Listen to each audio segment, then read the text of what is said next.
बीसवीं पुतली ज्ञानवती की कहानी। 20वीं पुतली ज्ञानवती जी ने कथा जो सुनाई वह इस प्रकार है। राजा विक्रमादित्य सच्चे ज्ञान के बहुत बड़े पारखी थे तथा ज्ञानियों की बहुत कद्र करते थे। उन्होंने अपने दरबार में चुन चुनकर विद्वानों, पंडितों, लेखकों और कलाकारों को जगह दे रखी थी तथा उनके अनुभव और ज्ञान का भरपूर सम्मान करते थे।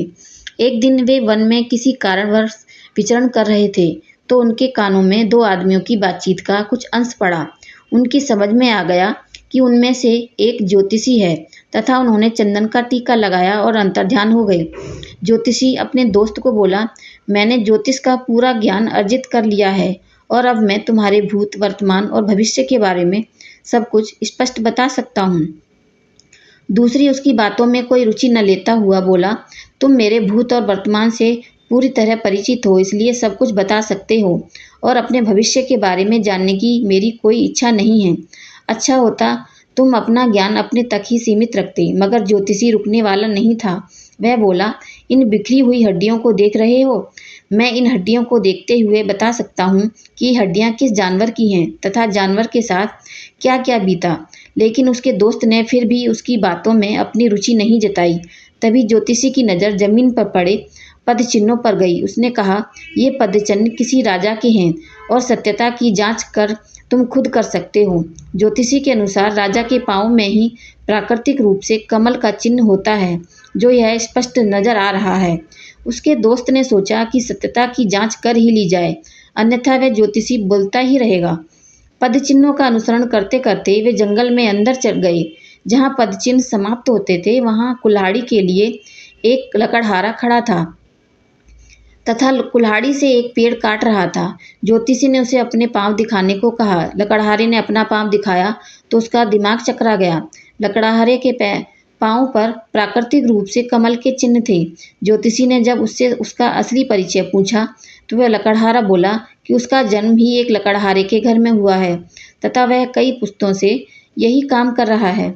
ज्योतिषी सोच रहा था कि वह राजकुल का है तथा किसी परिस्थितिवश लकड़हारे का काम कर रहा है। अब उसका विश्वास अपने ज्योतिष ज्ञान से उठने लगा। उसका दोस्त उसका उपहास करने लगा तो वह चिढ़कर बोला, चलो चलकर राजा विक्रमादित्य के पांव देखते हैं।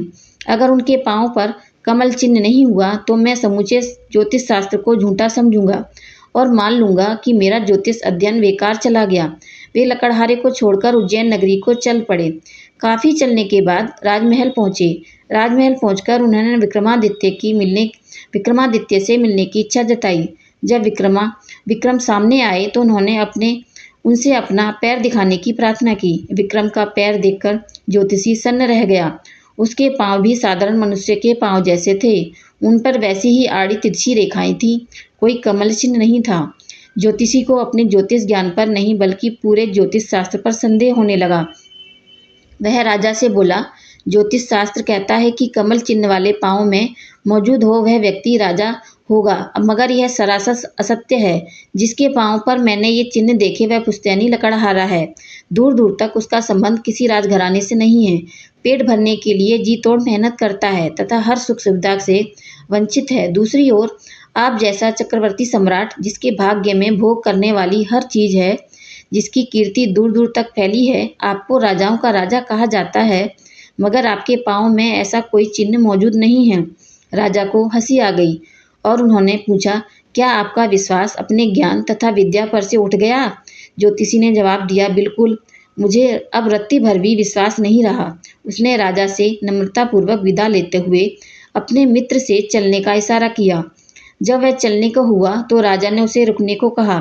दोनों ठिठक कर रुक गए। विक्रम ने एक चाकू मंगवाया तथा पैरों के तलवों को खुरचने लगे। खुरचने पर तलवों की चमड़ी उतर गई और अंदर से कमल के चिन्ह स्पष्ट हो गए। ज्योतिषी को हतप्रभ देखकर विक्रम ने कहा, हे ज्योतिष महाराज, आपके ज्ञान में कोई कमी नहीं है, लेकिन आपका ज्ञान तब तक अधूरा रहेगा जब तक आप अपने ज्ञान की डींगें हाँकेंगे और जब जब उसकी जांच करते रहेंगे। मैंने आपकी बातें सुन ली थी और मैंने ही जंगल में लकड़हारे के वेश में आपसे मिला था। मैंने आपकी विद्वता की जांच के लिए अपने पांव पर खाल चढ़ा ली थी ताकि कमल की आकृति ढक जाए। आपने जब कमल की आकृति नहीं देखी तो आपका विश्वास ही अपनी विद्या से उठ गया। यह अच्छी बात नहीं है। मेरी ये कहानी आपको कैसी लगी मुझे कमेंट करके ज़रूर बताएं और मेरे चैनल को लाइक शेयर सब्सक्राइब ज़रूर करें। Thank you.